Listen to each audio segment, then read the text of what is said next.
ए भैया, हमारे एक बात ना समझ में आती है। कु, कु, कु, कु, कु, कु, अरे जल्दी बोल, हमें कहीं जाए खे। बोला तो है।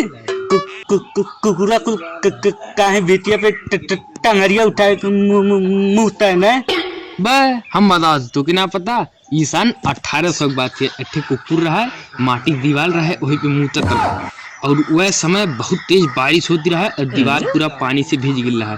जैसे ही कुकुरा मुतला और दिवलिया के ऊपर गिर गया और कुकुरा वहीं मरी गया, ओकर मृत्यु हो गई।